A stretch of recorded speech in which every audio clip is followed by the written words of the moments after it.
All right, welcome back. Here we are, the crew call with the scooters, and we have one of our favorite people that runs around Industrious and the city of Pittsburgh more than anybody we know. We're with Aadam Soorma from Very Local Pittsburgh. So thank you so much for being with us, Aadam. We appreciate you and everything that you're doing. Can you give us a little bit of background just about Very Local? Because you guys have kind of blown up on the scene in the last year, 2 years here in Pittsburgh. Yeah, sure. Yeah, thanks for having me. I appreciate the flying scooter, shout out to us. Yeah, basically in like December of 2018, we launched Very Local. Very Local is basically a digital city guide. We do stories on basically three realms: food and beverage, arts and culture, and events, all of which are being affected pretty much right now with the coronavirus. But yeah, we have our website. It's just pittsburgh.verylocal.com. You can also connect with us on social. We're just Very Local PGH on any of your preferred social channels. And yeah, it's honestly meant to be just a way to connect with young people in the city. We've designed the site to be more user-friendly and mobile-friendly for folks who live in Pittsburgh. However, if you're a visitor, obviously you're welcome to check us out. I would say you might be better off with like Visit Pittsburgh or other sites, because Very Local, we're really trying to celebrate local and tell the stories of small businesses, restaurants, coffee shops, and I focus a lot of my attention on beer. So I've got my beer column every Tuesday. There you do. So let's get into it. I mean, you have your boots on the ground, your whole team does, in this arena of everything being shut down or changed so dramatically. What are you hearing? What are you seeing? What are people talking about? Yeah, so like a few things. I think from on our end, our team is small. There's four of us make up Very Local, and then we have two folks that are just on the video production side, two cinematographers who report up to our parent company. But on our side, what we've had to do is pivot because we don't want to drive physical traffic to anywhere right now with folks quarantining and staying home. So basically, the hypothesis has been, how do you celebrate Pittsburgh from home, or how do you connect with Pittsburgh from home? And it's a mix of sharing, some curated content, documentaries, historical looks, doing some cool Q&As with people just to get like a question and answer, story going. I think that the one thing that we've found the last couple of weeks that's really been strongly engaged, and you guys may have already seen this, but folks around town are just putting up cool signs, shout outs to their dogs and their parents and their neighbors. And we are like, particularly Lindsay has asked me to really try to curate some of that content. It started like a week and a half ago. I was just walking down the street before all the coffee shops closed to get a cup of coffee. And I live in Lawrenceville, and at Row House Cinema, the folks were putting up their sign that said, "We will get through this." And I just snapped that on my phone, thinking not a big deal. Maybe we'll throw it on our social, because it's a very iconic sign and it's a recognizable part of Lawrenceville and the community. And it just blew up. It had like 2,200 likes. We gained like 500 new Instagram followers, all organic, without putting any kind of spend behind it. And so then we were like, all right, if people like to see parts of town that they're familiar with because we're all locked up at home, what if we just keep doing that? Morningside, Shady Side, East Liberty, downtown, North Side, Lawrenceville. So we're just sharing these cool signs that people are putting up, particularly people that are out walking their dogs. That's kind of what I see a lot of right now. But yeah, we're going to run with that little content stream as long as it lasts. Are you? I'm sorry. Oh, no. So, I was to say, what's the feedback? I mean, yes, people are following you, but what are they saying? Are they encouraging? Are they trying to be positive? Are there some people who are frustrated? What do you think some of the feedback's been from that? Yeah, overwhelmingly positive. I like when people tag in their friends or their partners or boyfriends or whatever, like, hey, you got to check this out. Or like, I like that the Buy-In Theater downtown just has a sign up that says this is intermission, and that's, it ties back to their brand. Yeah. I think there have just been a bunch. I've got a couple in the queue that I'm waiting to share later. But I would say really any way to evoke a feeling or to evoke a response from our community is with Pittsburgh as the backdrop or the main kind of underlying theme, pretty much everything goes. Nothing has been like off kilter or inappropriate. I mean, it's all just been like, hey, we'll get through this. Stay home, wash your hands, stay clean, and we'll reconnect when all this passes. Are you in conversations with owners of restaurants? I mean, you guys are so deeply kind of ingratiated into the restaurant scene. Are you having conversations? I know there was a couple places that just opened. I think where you are, there was an empanada place that just opened in the middle of all of this. Are you having conversations? What's the sentiment out there? Yeah, I mean, particularly even outside of Very Local, just as Adam, because I love our food and beverage scene. Yeah, Rachel and Ivan are the two owners at Mi Empanada, and yeah, they launched literally. I mean, they are a takeout restaurant, which works in their favor. They're doing a couple of options. They'll heat it up for you and take it curbside, or you can do what's called take and bake, and they'll just give you what they have, and you can take it home and heat it up. But all the empanadas are available. I mean, they're doing okay. I think like I think they feel for their neighbors that have to close because they don't do takeout or curbside, or it's a more typical front of house. On the beer side, it's been really cool. I had like a really good call yesterday with Scott Smith. He owns East End Brewing in Larimer, and they are, what they're seeing is, since everything that is like beer that is pre-packaged typically comes in like a keg, a can, or a growler.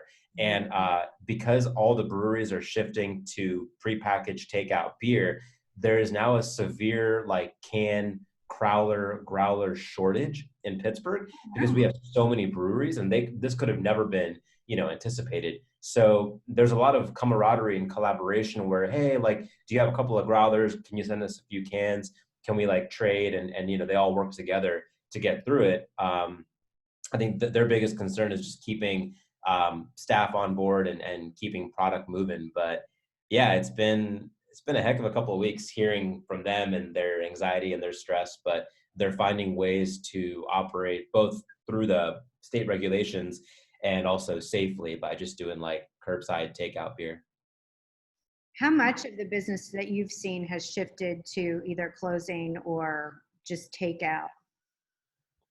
I mean, gosh, basically all of it. I think when I put together a story last week about coffee, that was interesting because I thought that, I mean, this is just my assumption, like coffee would not be affected by this. But what I've found is from like the perspective of like empathy and compassion and kindness, some of the coffee shops just straight up closed because they felt that there were too many like touch points for customers who may unintentionally spread the virus. Others have moved to takeout. So basically, like the story I put together was, here are 14 roasters who ship. So if you want to buy a pound of beans and you grind and brew coffee at home, you're good to go. You can just ship via UPS ground or mail, and like La Prima and Kelvin, they'll all ship you their beans. But particularly Convive, which shares a wall with Mi Empanada, decided to close. And I was like, man, I love them and I love their coffee and their staff, but they were just like, we don't feel comfortable being open at all. Wow. Just to be totally safe. So they don't even have a takeout service. They're just doing mail order beans. That was interesting because everyone is kind of like Espresso Amano closed, La Prima closed, but Kelvin decided to stay open for takeout. They're all kind of like taking it a day at a time. And at first, as you guys know, everything was shifting every few hours with what the governor would say or whatever. Wow. Do you feel the responsibility to get people's stories out there so people are still supporting the local businesses? I mean, you did the coffee story. Do you have anything else planned? Yeah, totally. It's like definitely feel the responsibility to tell these stories and to continue to support local. I think like as far as what's planned, I'm thinking a lot about how, like, so for example, with folks at home, the most recent beer column I shared was, here are 6 Pittsburgh-based beer podcasts. I didn't even know we had 6 different beer podcasts. I know, I saw that. I was like, I have absolutely no idea. We're learning so much, though, I think. Yeah, I mean, totally. There's a whole culture around that. So we shouted out all 6 of them with like where to listen, how often they publish, the topical areas that they cover. Some are more nerdy and some are more cultural. I really want to do a piece on, there's a whole movement around the can label art. So there are artists who design beer can labels that a few of our breweries here have literally artists on payroll, which is really cool that they can do that to just design these cool can labels.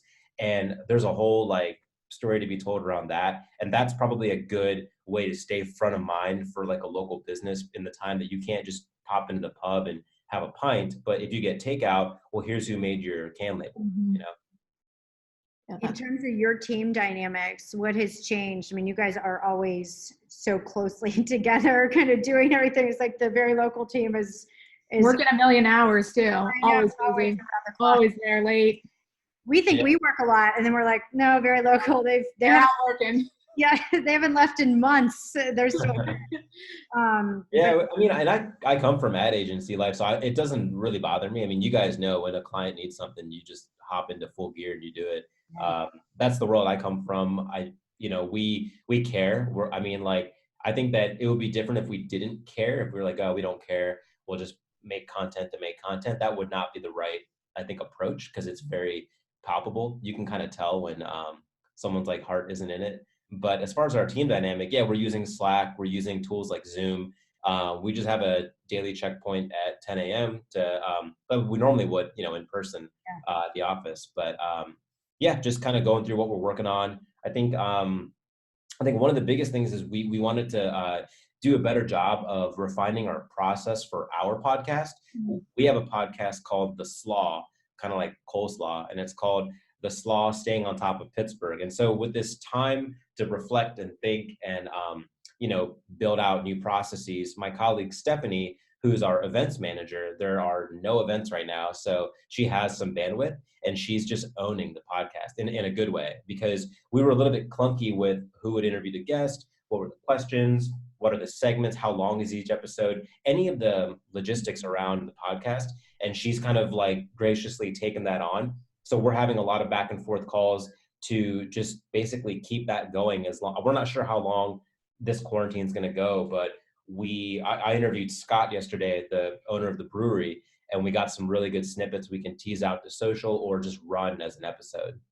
That's amazing. That's great. That is so awesome. I can't wait to listen. I didn't know about the Slaw. I know, the Slaw.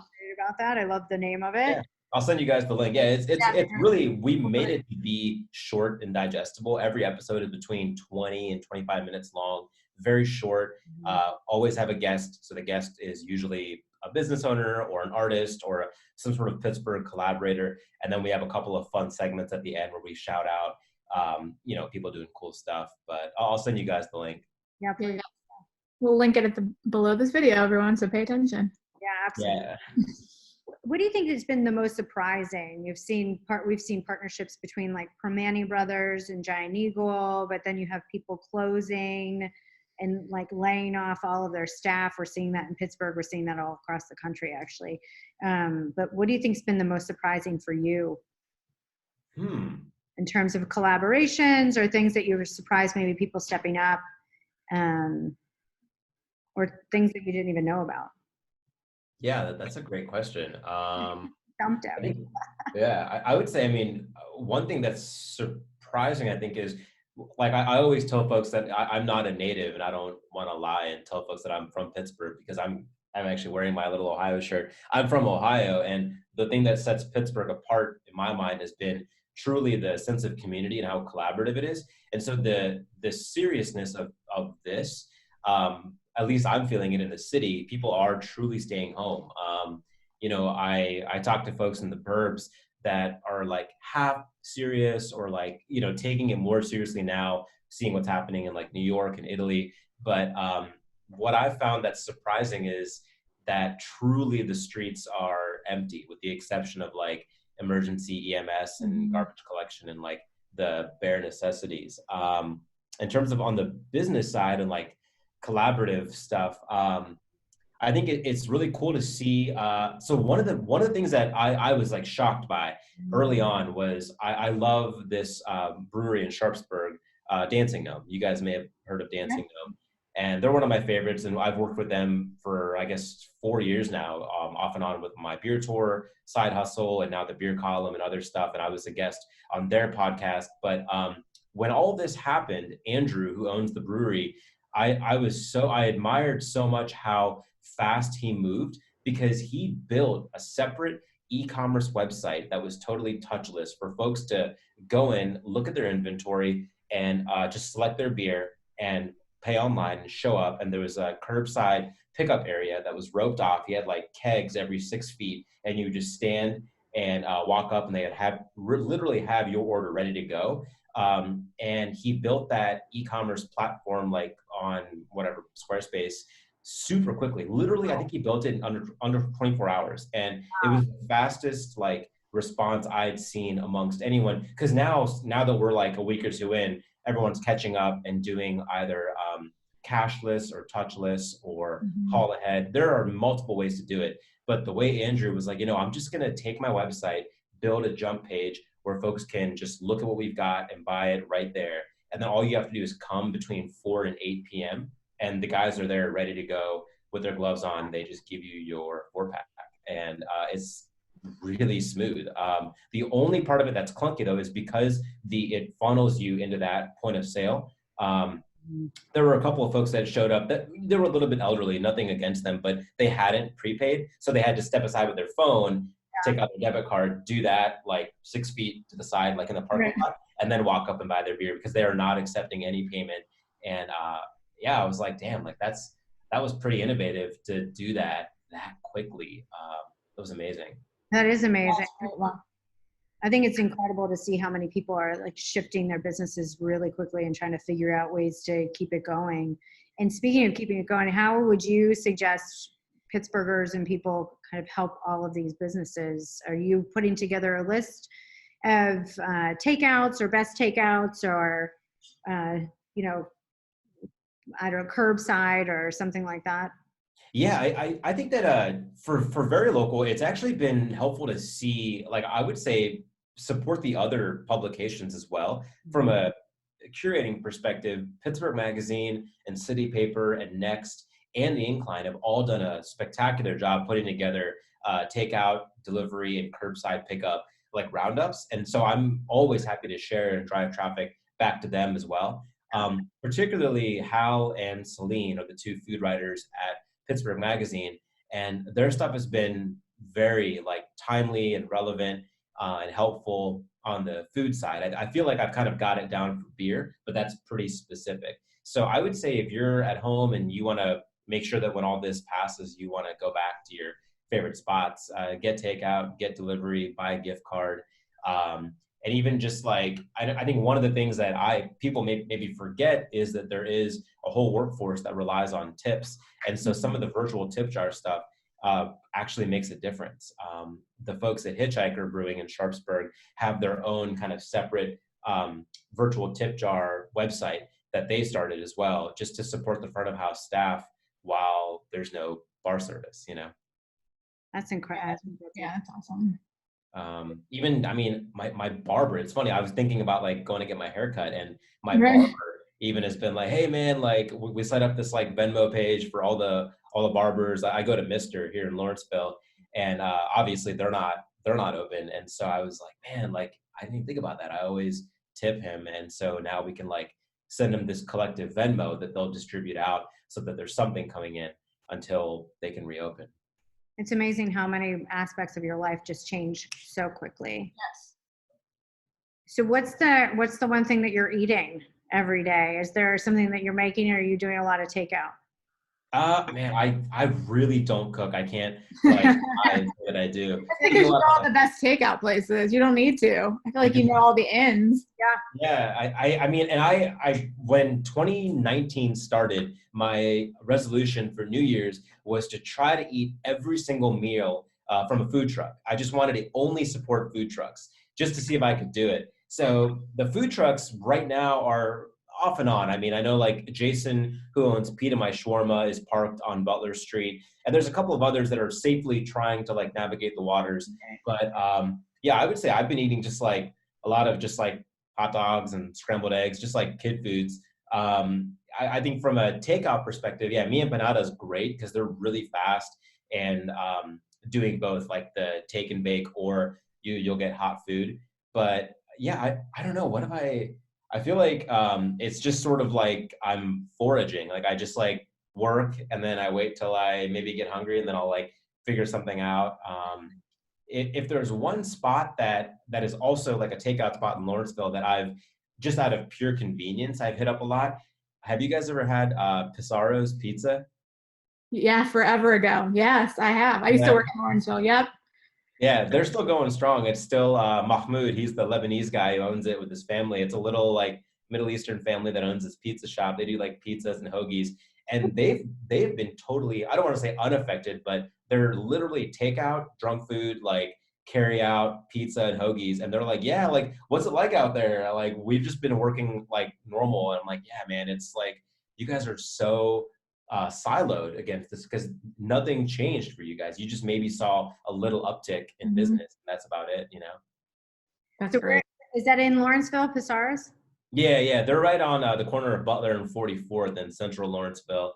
And yeah, I mean, typically when the bars are open, they're slammed because they're doing slices to go and like, you know, the late night crowd. But right now, because there's really nothing else open, yeah, they're seeing a very steady stream of business from all of us at home and even some of the like utility workers and folks that are coming through town to fix stuff. I mean, they're all hitting up Pizarro's, and I think they've been moderately busy or busier than usual. What's your go-to there? What's the one thing everybody should get? Oh man, so like I think it was 4 or 5 years ago when Lawrenceville really started to change and develop, and maybe this is because like my generation began moving here, but there was a rumor that Pizarro's changed their pizza recipe, and I think it's true. Like, so Courtney, if you had it, I haven't had it probably, and I was the pre-change.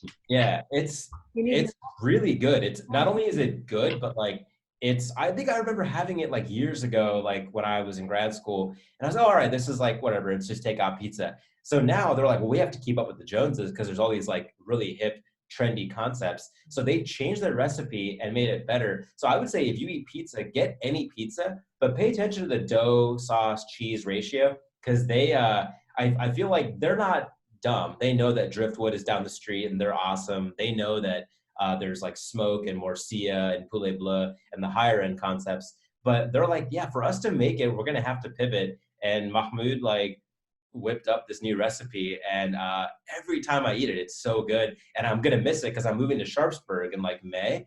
And I like, we bought a house, but I like want to make sure that I come back to specifically support him and his takeout pizza. I love that. I think we all need to go there this weekend. I'll be like, I was sent, Very Local sent me. Exactly. Yeah. Yeah, man, just get a cheese pizza. Yeah, they're fast and they're just doing their thing. Yeah, you can't miss them. And I would say call ahead if you can because they are pretty busy right now. I'll tell him, I'll be like, Mahmoud, Adam sent me, and he said cheese pizza, and he also said he was paying for it. So yeah, make sure that Adam special. He loves me because my middle name is Mahmoud, and that's his first name. So he always jokes, and he'll try to like talk to me in Arabic, and I don't know like that much Arabic. I'm like, Mahmoud, like I know that we have the same name, kind of, but like I don't know what you're saying, man. That's hilarious. Well, we appreciate you. Thank you so much for doing this and being part of it and talking. Yeah. You're doing a great job, and thanks for all the content because we love looking at it and watching. So thank you. Yeah, no doubt. I'll send you guys the podcast link and anything else you guys need. Yeah. Anything else I can help with or share? No, that's great. I think we're good. Yeah, you did a great job. And thank you for the cheese pizza that I'm going to order on your name. So thanks. Yeah, no doubt. Just tell them to put it on my monthly tab. Yeah, seriously. I'm there way too much. Yeah. Thank you. Thank you. Yeah, see you guys. Stay safe. Yeah, you too. See you guys.